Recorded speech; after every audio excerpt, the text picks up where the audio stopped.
இந்த கடைசி நாட்களிலே எப்படியாக ஒவ்வொரு சபை ஸ்தாபனங்கள் ஒவ்வொரு மனிதனிடத்திலும் இந்த இக்கோபத் ஆகிய கர்த்தருடைய மகிமை தனிப்பட்ட நபரிலும் சபைகளிலும் கடந்து செல்கிறது என்பதை பற்றி நான் உங்களுக்கு கொஞ்சம் மறுபடியும் நான் வாசிக்கிறேன். செய்தியின் தலைப்பு, இது அறியாமல் இருக்கிறாய் அண்ட் நோவத் இட் நாட். வருடம் நீங்கள் பார்ப்பீர் என்றால் ஆகஸ்ட் மாதம் 15ஆம் தேதி 1965 ஆண்டிலே கொடுக்கப்பட்ட செய்தியில உங்களுக்கு நான் 39வது பேரா முதல் 40 வரைக்கும் நான் வாசிக்கிறேன். சில சமயங்களில் நான் ஜெபித்துக் கொண்டிருக்கின்ற பொழுது பரிசுத்த ஆவியானவர் உயரே வேறொரு பிரதேசத்துக்குள் என்னை கொண்டு சென்று விடுகின்றார். அப்பொழுது எல்லாமே தாறுமாற காணப்படுகிறது. நான் மறுபடியும் கீழே வரும்போது ஜனங்களின் பார்வையில் நான் அயோக்கியனாக காணப்படுகின்றேன். பாருங்கள், சில நேரங்களில் தேவன் என்னை உயர எடுத்துக்கொள்ளப்பட்டு சில ரகசியங்களை தேவன் எனக்கு வெளிப்படுத்துகின்ற பொழுது நான் மறுபடியுமாக வானத்திலிருந்து கீழே இறங்கி வந்து ஜனங்கள் மத்தியில் போதிக்கின்ற பொழுது ஜனங்கள் என்னை அயோக்கியதனமாக பார்க்கிறார்கள், என்னை அயோக்கியனாக நினைக்கின்றார்கள். இயேசுகிறிஸ்துவின் நாட்களிலே முதல் வரிகளை நீங்கள் பார்ப்பீர் என்றால் அவருடைய குருடனை பார்வையடை வைக்கின்ற பொழுதும் மரித்தவர் உயிர்ப்பிக்கின்ற பொழுதும் மலை பிரசங்கத்திலே 7000 பேருக்கும் 5000 பேருக்கும் அப்பத்தை பிட்டு தருகின்ற பொழுதும் எல்லோருமே அவரை போதகர் என்றும் தீர்க்கதரிசி என்றும் ஏற்றுக்கொண்டு பின்னாடியே வந்து கொண்டிருந்தார்கள். அவர் அங்கே அமர்ந்து கொண்டு, நீங்கள் நித்திய ஜீவனை பெற வேண்டும் என்றால் என்னுடைய ரத்தத்தையும் என்னுடைய உடலையும் நீங்கள் பானம் பண்ணுங்க சொன்னவனை பாருங்கள், எல்லோரும் என்று ஓடிவிட்டார்கள். அது மாத்திரமல்ல, நானும் என் பிதாவும் ஒன்றாக இருக்கிறோம் என்று சொன்னவனை பாருங்கள், ஜனங்கள் அவரை பிசாசு பிடித்தவன் என்றும் பெயல்செபூல் என்றும், இவர் யூதனுடைய ராஜாவில்லை, இவர் தேவ தூசணம் சொல்கிறார் என்று சொல்லி பாருங்கள் இயேசு கிறிஸ்துவை மறுதலித்தார்கள். பாருங்கள், அது அதிசயம் செய்கின்ற பொழுது வருகிறார்கள், மரித்தவனை உயிர்ப்பிக்கின்ற பொழுதும் நம்புகின்றார்கள். அப்பமும் மீனையும் அவர்கள் அநேக பேருக்கு பங்கிட்டு தருகின்ற பொழுதும் அதை ஏற்றுக்கொண்டு சாப்பிட்டுக் கொண்டு கர்த்தர் அமர்ந்து கொண்டிருந்தார்கள். ஆனால் கர்த்தருடைய மகிமையான பரலோகத்தின் பொக்கிஷங்கள் ஆகிய வார்த்தைகள் ரகசியங்கள் அவர்கள் பிரசங்கிக்கின்ற பொழுது பாருங்கள், ஜனங்களுக்கு அதை ஏற்றுக்கொள்ள முடியவில்லை. ஏனென்றால் அவருடைய சபை ஸ்தாபன கோட்பாடுகள், அவருடைய எண்ணங்கள் கர்த்தருடைய வெளிப்பாடுகளை பெற்றுக்கொள்ள அது தடை பண்ணுகிறது. அதே போலதான் சபை ஸ்தாபன கோட்பாடுகள் கர்த்தருடைய வார்த்தையை விசுவாசிப்பதற்கு சபை கோட்பாடுகள் தான் இங்கு தடை செய்யப்படுகிறது. சபையோட உபதேசங்கள் பாரம்பரியங்கள் தான் இங்கு தடை செய்யப்படுகிறது. உதாரணமாக நீங்கள் பார்ப்பீர் என்றால் வேதாகமத்தில் எங்காவது பைபிளில் லந்தன் நாட்கள் இருக்கிறதா? பெரிய வெள்ளி யாராவது கொண்டாடினார்களா? அல்லது தெளிப்பு ஞானஸ்தானம் இருக்கிறதா? புது நன்மை என்ற ஒரு காரியம் இருக்கிறதா? இப்படியாக பாருங்கள், இன்னைக்கு ஜனங்கள் எல்லாருமே சபை கோட்பாடுக்குள்ள பாரம்பரியத்துக்குள்ள இருந்து கொண்டு வருகிறார்கள். எந்த அப்போஸ்தலனாவது பிதா குமார் பசுத்தாய் நாமத்தில் ஞானஸ்தானம் கொடுத்திருப்பார்களா? பாருங்கள், இதெல்லாம் வேதத்தில் இல்லாத ஒரு காரியம். பாருங்கள், செபஸ்டியாருடைய பேரை நீங்கள் பைபிளில் பார்க்க முடியுமா? அந்தியனாருடைய பேரை நீங்கள் பைபிளில் பார்க்க முடியுமா? டான் பஸ்கோ சொல்லுகின்ற அவரை நீங்கள் பார்க்க முடியுமா? அல்லது வேளாங்கண்ணி மாதா என்று பைபிளில் நீங்கள் வாசிக்க முடியுமா? இப்படிப்பட்ட பைபிள் இல்லாத காரியம் பாருங்க, ஜனங்கள் மத்தியிலே இன்றைக்கு கர்த்தருடைய வார்த்தைக்கு பதிலாக சபை ஸ்தாபன கோட்பாடுகள் தான் இன்றைக்கு முழுவதுமாக வார்த்தையை புறக்கணித்து ஜனங்கள் மத்தியிலே கர்த்தருடைய மகிமை வருகின்ற பொழுது அவர்கள் அதை ஏற்றுக்கொள்ளாதபடியினாலே கர்த்தருடைய உடன்படிக்கை பெட்டியுடைய வார்த்தையாகிய கர்த்தருடைய விலையேற பெற்ற ஜீவிக்கிற வார்த்தை சபை ஸ்தாபனத்தின் மூலியமாக கொள்ளடிக்கப்படுகிறது. கர்த்தருடைய வார்த்தை சபை ஸ்தாபனங்கள் மூலியமாக பிடிக்கப்பட்டு விட்டது. அங்க பிடிக்கப்பட்ட பிறகு பாருங்கள், தேவனுடைய வார்த்தைக்கு பதிலாக அவர்கள் கற்பனைகளையும் கட்டுக்கதைகளையும் மனித ஞானத்தை கொண்டு வந்து போதித்து விட்டார்கள்.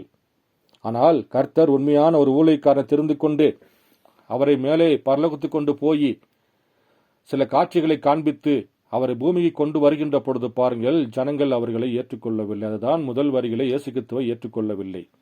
நானும் பிதாவும் ஒன்றாக இருக்கிற சொன்னவனை பாருங்கள், இவன் பிசாசு பிடிச்சவன் என்று அதே ஜனங்கள் தான், அற்புதத்தை பார்த்த ஜனங்கள் தான், அதிசயத்தை பார்த்த ஜனங்கள் தான் அவர்களை மறுதலித்து விட்டார்கள். பாருங்கள், நான் மேலும் வாசிக்கிறேன். சில சமயங்களில் நான் ஜெபித்துக் கொண்டிருக்கின்ற பொழுது பசுத்த ஆவியானவர் உயிரே வேறொரு பிரதேசத்துக்குள் என்னை கொண்டு சென்று விடுகின்றார். அப்பொழுது எல்லாமே தாறுமாறாக காணப்படுகிறது. நான் மறுபடியும் கீழே வரும்போது ஜனங்களின் பார்வையில் நான் அயோக்கியனாக காணப்படுகின்றேன். நான்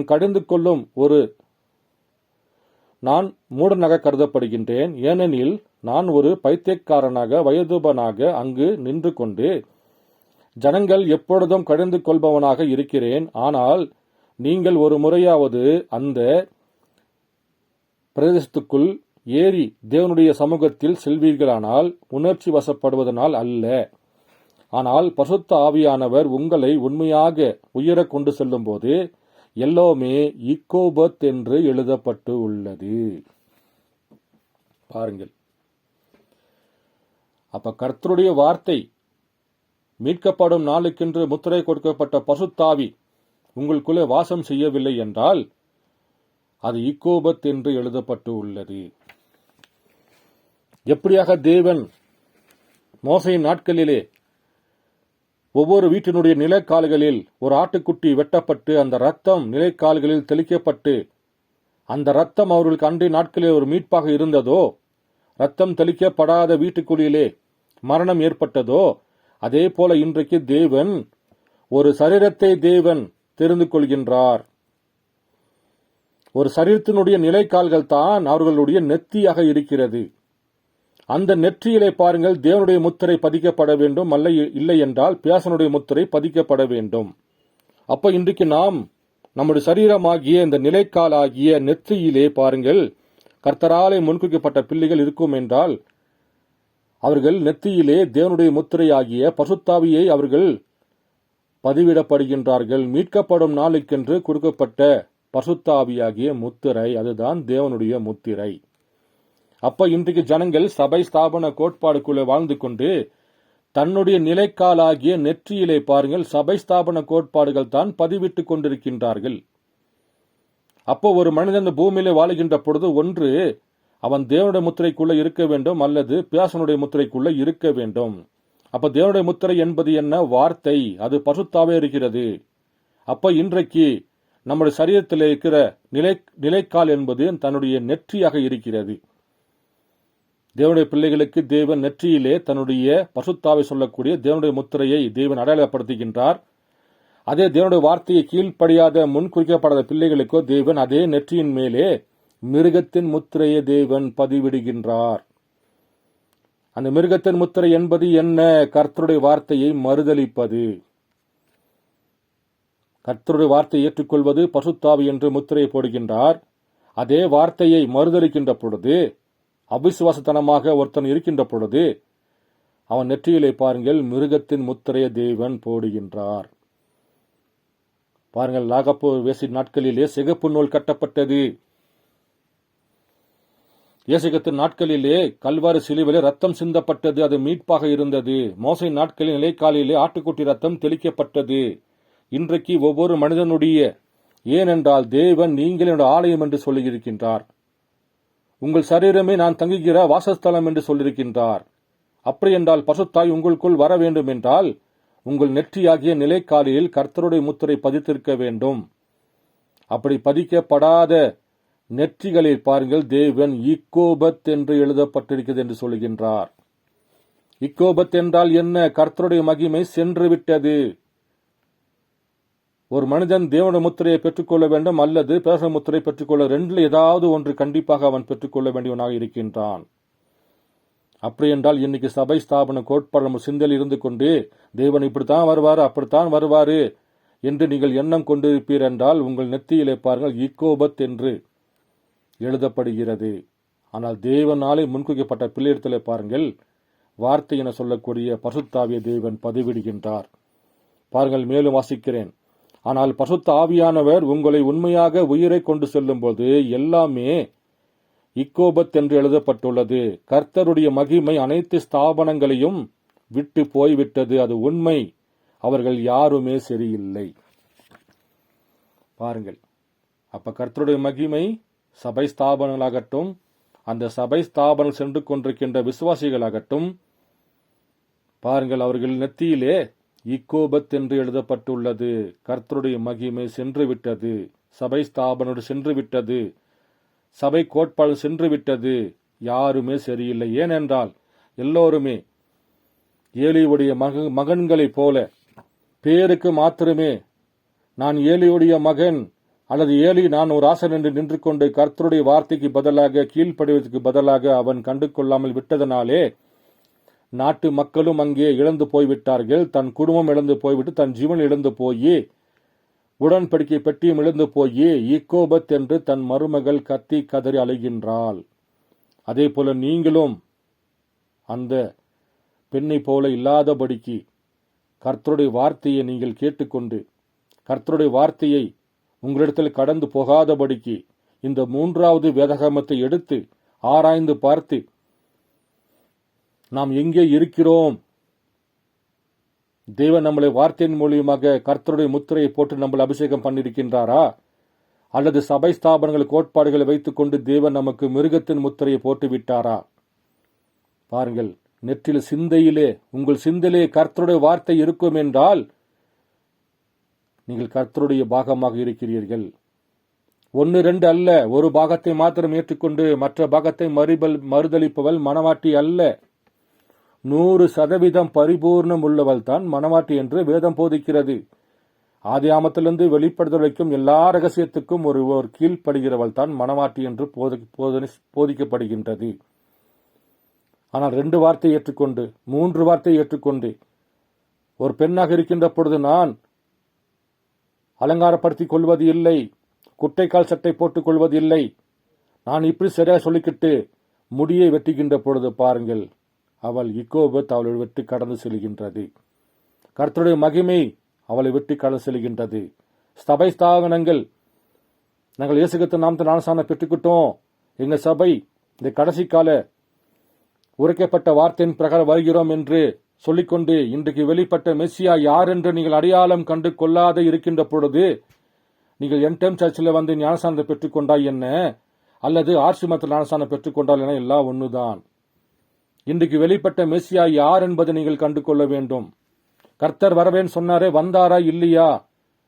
எப்படியாக பிரணாமுடைய தலைக்கு மேல் அக்னிஸ்தம்பம் இருக்கிறது, என்ன அடையாளம்?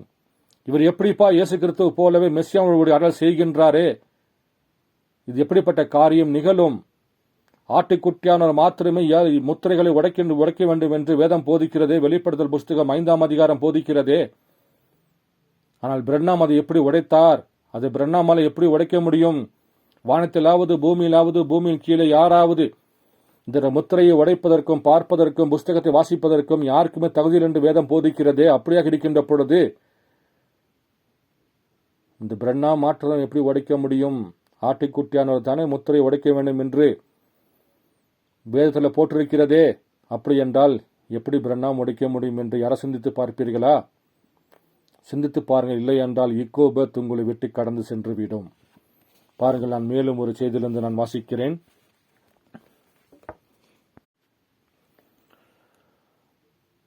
செய்தியின் தலைப்பு மணவாட்டியை தெரிந்து கொள்ளுதல்.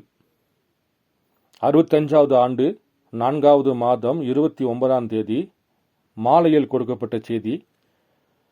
86வது பேரா முதல் நான் கொஞ்சம் வாசிக்கிறேன். அன்புள்ள தேவனே, என் ஆவி கலங்கி என் இருதயம் எச்சரியின் கண்ணீரே சிந்தும் இந்நேரத்தில், ஓ தேவனே, நான் கூறினதை மனிதரும் ஸ்திரீகளும் கேலியாக எண்ணாமல் ஸ்தாபன மக்கள் நான் அவர்கள் பேரில் கொண்டுள்ள வெறுப்பினால் இவைகளை அவர்களுக்கு விரோதமாக கூறினேன் என்று எண்ணாமல் இருப்பார்களாக. பாருங்கள், தேவனே, நான் சொல்லுகிற அந்த வார்த்தை சபை ஸ்தாபனங்கள் மனிதர்கள் மேலும் ஸ்திரீகள் மேலும் நான் கேலியாக எண்ணாதபடிக்கு, அவர்கள் என்னை வெறுக்காதபடிக்கு, அவர்கள் விரோதமாக நான் கூறுகின்ற ஒவ்வொரு வார்த்தையும் அவர்கள் விசுவாசிக்க வேண்டும் என்று அவர் தேவன் ஜெபம் பண்ணுகின்றார். கர்த்தாவே, அது அன்பினால் கூறப்பட்டிருக்கும் என்பதை அவர்கள் காண்பார்களாக. சர்வ வல்லமையுள்ள தேவனே, இந்த கரையின் ஒரு புறத்திலிருந்து மறுபுறம் வரைக்கும் ஆண்டிற்கு பின் ஆண்டு உமது வார்த்தையை நான் அறிவித்து வந்தேன் என்பதற்கு நீர் சாட்சியாக இருக்கிறீர். ஓ தேவனே, அது இன்றளவு நிகழுமானால் நான் சத்தியத்தை உரைத்தேன் என்பதற்கு சாட்சியாயிரும். மணவாட்டியை குறித்து தரிசனம் உண்மை என்று உமக்கு தெரியும். ஆண்டவரே, உமது நாமத்தை நான் உபயோகித்து அது கர்த்தர் உரைக்கிறதாவது என்று நான் கூறினேன். நான் செய்கிறது என்னவென்பதை அறிந்திருக்கிறேன் என்று உணர்கிறேன். எனவே ஆண்டவரே, ஜனங்கள் இன்றிரவு தங்களை அசைத்து கொண்டு வரப்போகும் கோப ஆக்கன் என்று தப்பி ஓட வேண்டுமென்று நான் ஜெபிக்கிறேன். ஏனெனில் இக்கோபத் என்பது வாசல்களிலும் நாடு முழுவதிலும் எழுதப்பட்டுள்ளது. ஒரு கருப்பு அடையாளம் அதன் மேல் வந்துள்ளது. தேவனுடைய ஆவி துக்கமடைந்து அதை விட்டு போய்விட்டார். அவர்கள் தராசிலே நிறுத்தப்பட்டு குறை உள்ளவர்களாக காணப்பட்டார்கள். பாருங்கள், ஒவ்வொரு நாடுகளிலும், ஒவ்வொரு வீடுகளிலும், ஒவ்வொரு தேசங்களிலும் பாருங்கள், கருப்பு நிறம் அடையாளமாக இக்கோபத் என்று வாசல்களிலும் நாடு முழுவதிலும் எழுதப்பட்டு உள்ளது. ஏனென்றால் கர்த்தருடைய மகிமை வெளிப்படுத்தல் புஸ்தகம் 10ஆம் அதிகாரத்தின் பிரகாரம் தேவன் வானத்திலிருந்து இறங்கி வந்து வலதுகால் சமுத்திரத்தின் மேலும் இடதுகால் பூமி மேலே வைத்துக்கொண்டு நடமாடக்கூடிய ஒரு மனிதனாக நடமாடக்கூடிய நிருபமாக பாருங்கள், அவர் வார்த்தையை வெளிப்படுத்துவதற்காக அக்னிஸ்தம்பத்தை தன் தோள் மேலேயும் அக்னிஸ்தம்பத்தை தன்னுடைய தலை மேலே வைத்துக்கொண்டு அந்த லோகோஸ் என சொல்லக்கூடிய அடையாளத்தோடு ஜனங்கள் மத்தியில் நின்று கொண்டு பிரசங்கம் செய்து கொண்டிருக்கின்றார். ஜனங்களோ அவரை கண்டு கொள்ளவில்லை. ஒவ்வொரு நாடுகளிலும் வீடுகள் முழுவதிலும் இக்கோபத் என்று எழுதப்பட்டு உள்ளது. அதை ஒருவன் கடந்து செல்வான் என்றால் அவனுடைய காலம் முடிந்துவிட்டது, அவன் ரட்சிப்பு முடிந்துவிட்டது, கர்த்தருடைய இரக்கம் அவனை விட்டு கடந்து சென்று விட்டது, ரத்தம் போய்விட்டது என்பதற்கான அடையாளமாக இருக்கிறது. பாருங்கள், நேபுகாஸ் ராஜாவின் விருந்து மது அருந்தும் விருந்துடனும் கிறிஸ்தவர்கள் என்று தங்கள் அழைத்துக் கொள்ளும் அரை நிர்வாணமான பெண்களுடனும் மீண்டும் தோன்றியுள்ளது. இந்த கடைசி நாட்களில் பாருங்கள், நேபுகாத்நேச்சர் ராஜாவின் விருந்து போலவே இந்த சபை ஸ்தாபனங்களில் கிறிஸ்தவர்கள் அரை நிர்வாணமாக நின்று கொண்டு அந்த விருதுகளைப் போலவே அவர்கள் விருந்துகளை உபதேசித்துக் கொண்டிருக்கின்றார்கள். ஓ பரலோக தேவனே, பாவம் நிறைந்த உலகத்தின் பேரிலும் பாவமுள்ள ஜனங்களின் பேரிலும் இரக்கமாயிரும் கர்த்தாவே, இன்றிரவு நாங்கள் அந்நிலையில் தான் இருக்கின்றோம். நான் திறப்பின் வாசலில் நின்று தெய்வீக இரக்கத்துக்காக கெஞ்சுகின்றேன். இன்றிரவு இக்கூட்டத்தில் உள்ளவர்களிடம் நீர் பேசி உமது மனவாட்டியின் கவனத்திற்கு இவைகளை கொண்டு வந்து அவர்கள் எந்த கோட்பாடுகளிலும் அடையாளத்தை கொண்டும் அணிவகுத்து செல்லாமல் கர்த்தராக இயேசு கிறிஸ்துவின் சுவிசேஷத்தை தொனிக்கும் மாத்திரம் அணிவகுத்து செல்ல அருள் புரிவீராக. ஓ தேவனே, இது அருள்வீராக. பாருங்கள், இந்த கடைசி நாட்களில் தேவன் இக்கோபத் சொல்லக்கூடிய வீடுகளிலும் நாடுகளிலும் பாருங்கள், ஒரு மனிதனுடைய நிலைக்காலாகிய நெற்றிகளிலும் பாருங்கள் இன்றைக்கு எழுதப்பட்டுள்ளது. அதை ஒருவன் கடந்து செல்வான் என்றால் பாருங்கள், கர்த்தருடைய மகிமை அவனை விட்டு சென்று விட்டது. ஏனென்றால் என்னுடைய வேத வார்த்தைகளை ஆராய்ந்து பார்கள், அதனால் தான் நித்திய ஜீவன் உண்டு என்று வேதம் போதிக்கிறது. ஆனால் ஜனங்கள் யாருமே வேத வார்த்தையை ஆராய்ந்து பார்ப்பதில்லை. சபை ஸ்தாபன கோட்பாடுக்குள்ளதான் வாழ்ந்து கொண்டிருக்கின்றார்கள். இன்றைக்கு ஒரு எண்ட் டைம் சர்ச் நீங்கள் பார்ப்பீர் என்றால் குட் ஃப்ரைடே அவர்கள் பெரிய லெவலில் அவர்கள் கொண்டாடுகின்றார்கள். ஈஸ்டர் என்று சொல்லிக் கொண்டு பாருங்கள், அவர்கள் கொண்டாடி கொண்டிருக்கின்றார்கள். உண்மையான ஈஸ்டர் என்பது என்ன? தேவன் எப்படி மரித்து உயிர்த்தெழுந்தார், அதே போல என்னுடைய வார்த்தைகளையும் என் வசனங்களையும் ஏற்றுக்கொண்டு அதை நீங்கள் விசுவாசித்து அதன்படி நீங்கள் ஜீவிப்பீர் என்றால், மரணத்துக்குள்ளிருந்து நான் எப்படி ஜீவன் பெற்றேன் அதே போல நீங்களும் ஜீவன் பெற்றுக் கொள்வீர் என்று அதுதான் ஈஸ்டர் என்று தேவன் சொல்லுகின்றார். உங்கள் சபை ஸ்தாபன கோட்பாடுகள் பாரம்பரிய எல்லாத்தையும் விட்டுட்டு வார்த்தைக்கு செவி கொடுத்து வார்த்தை கீழ்ப்படுவீர் என்றால் நீங்கள் மரணத்திலிருந்து விடுதலையாக்கப்பட்டு நித்திய ஜீவனுக்காக நீங்கள் உயிர்ப்பிப்பதில் தான் ஈஸ்டர் என்று தேவன் சொல்லுகின்றார். ஆனால் இன்றைக்கோ ஈஸ்டர் என்பது பாருங்கள் கேளிக்கையான ஒரு பண்டிகையாக ஆகிவிட்டது. எத்தனை கோழிகள் வெட்டப்படுகிறது, எத்தனை ஆடு வெட்டப்படுகிறது, மாடு வெட்டப்படுகிறது, முயல்கள் வெட்டப்படுகிறது. ஈஸ்டருக்கும் முயலுக்கும் என்ன சம்பந்தம்? பாருங்கள், தேவன் பாவத்திலிருந்து நம்பலை, மரணத்துக்கு போயிட்டு இருந்த நம்பலை நித்திய ஜீவனை பெற்றுக் கொள்ளும்படியாகத்தான் தேவன் கல்வாரி சிலுவையில் சிந்தப்பட்ட ரத்தம், அந்த துளி, அந்த ரத்தத்தினுடைய துளி யார் மேல படுகிறதோ அவர்களும் இந்த பூமியில் உள்ள மரணத்துக்கு அவர்கள் உயிர்ப்பிக்கப்பட்டு நித்திய ஜீவனை பெற்றுக்கொள்ள வேண்டும் என்று தான் கர்த்தர் வார்த்தை கொண்டு போதித்துக் கொண்டிருக்கின்றார். தான் தெரிந்து கொள்ளப்பட்ட ஒரு மனிதனை பூமியில வைத்துக் கொண்டு அவர்கள் மரணத்திலிருந்து விடுதலையாக வேண்டும் என்று தான் கர்த்தர் ஈஸ்டராக தேவன் மரணத்திலிருந்து உயிர்ப்பித்து காண்பித்தார். என்னை விசுவாசிக்கிறவன் நான் ஜீவனோடு இருப்பது போல அவனும் ஜீவனோடு இருக்க வேண்டும் என்று தான் தேவனுடைய வார்த்தை போதிக்கிறது. ஆனால் இன்றைக்கோ சபை ஸ்தாபன கோட்பாடுகள் பாரம்பரியமாக வேதத்தில் இல்லாத 40 நாட்கள் லந்தன் நாட்கள் என்றும் பெரிய வெள்ளி பெரிய வேளாண் பெரிய சனி என்று சொல்லி பாருங்கள். இன்றைக்கு அதை பாரம்பரியமாக சடங்காச்சாரமாக மாற்றிவிட்டார்கள். ஆனால் உண்மையான ஈஸ்டர் என்பது என்ன? அது கர்த்தருடைய ஆவியாக இருக்கிறது. மரணத்தில் இருக்கிற உங்களை நித்திய ஜீவனை பெற்றுக்கொள்ள உங்களை உயிர்ப்பிக்கிற ஆவிதான் பாருங்கள் இன்றைக்கு வார்த்தையாக அது ஈஸ்டராக இருக்கிறது. ஆனால் ஜனங்கள் இதை கண்டு கொள்ளவில்லை. பாருங்கள், நான் இன்னொரு செய்தியிலிருந்து நான் வாசிக்கிறேன். அதாவது சாயங்கால தூதன் 63வது ஆண்டு 1வது மாதம் 16ஆம் தேதியில கொடுக்கப்பட்ட செய்தியில நான் 72வது பேரா முதல் நான் கொஞ்சம் வாசிக்கிறேன். மன்னிக்குவோம், 73வது பேரா வாசிக்கிறேன். ஓ, அந்த பிரகாசிக்கும் சிகப்பு விளக்கு அவர் கீழே வந்து கொண்டிருக்கின்றார் என்பது அறிவிக்கின்றது. ஆமேன், நாம் முடிவில் இருக்கின்றோம், கடைசி காலத்தில். ஆமேன்.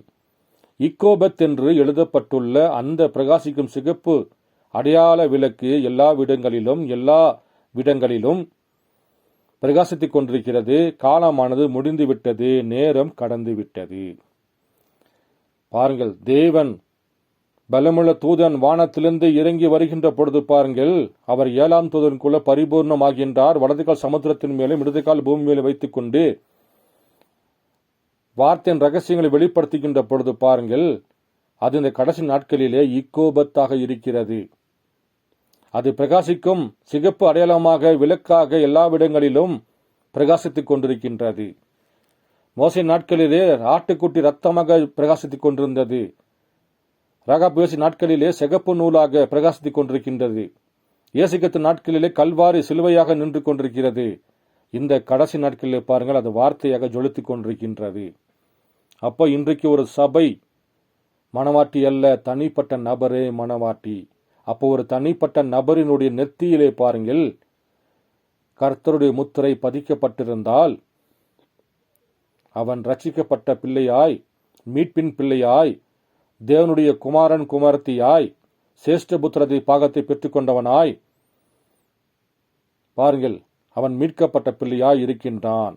ஆனால் இந்த இக்கோபத் அவனிடத்தில் கடந்து போகின்ற பொழுது பாருங்கள், அவன் மகிமை இழந்து, கர்த்தருடைய ரட்சிப்பை இழந்து, அவன் நித்திய ஜீவனை இழந்து மரணத்துக்குள்ளே செல்லப்படுகின்றான்.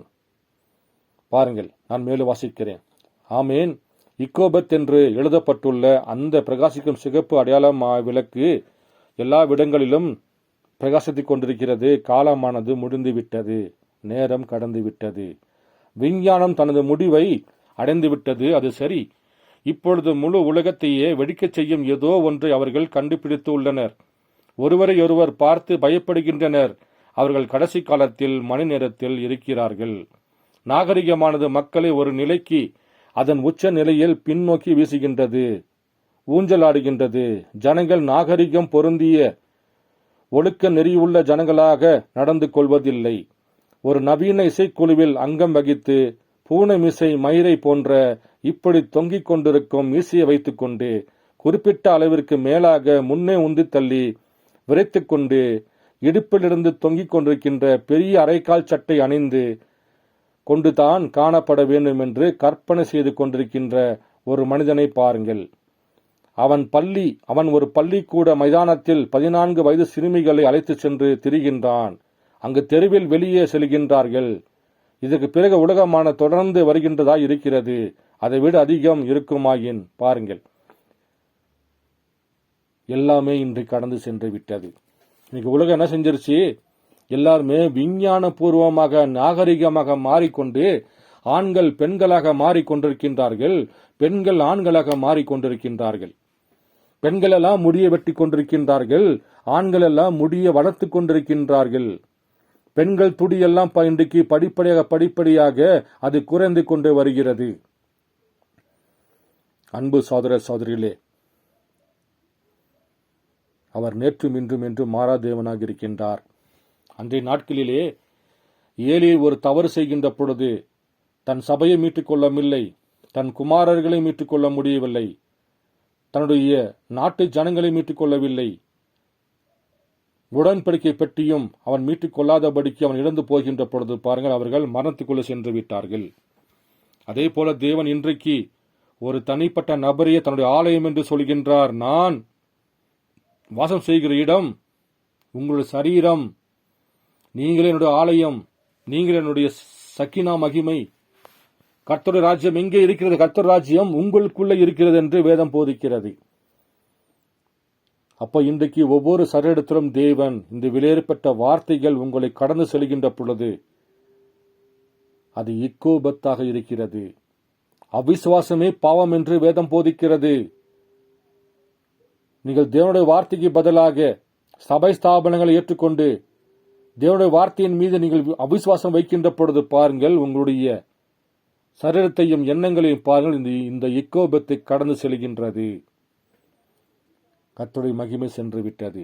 என் அன்பு சகோதர சகோதரிகளே, 7ஆம் தூதன் எக்காலம் ஒதுகின்ற பொழுது தேவ ரகசியம் யாவும் நிறைவேறும் என்று வேதம் போதிக்கிறதே. அப்ப 7ஆம் தூதன் செய்திக்குள்ள ஒருவன் வரவில்லை என்றால் இன்றைக்கு வெளிப்பட்ட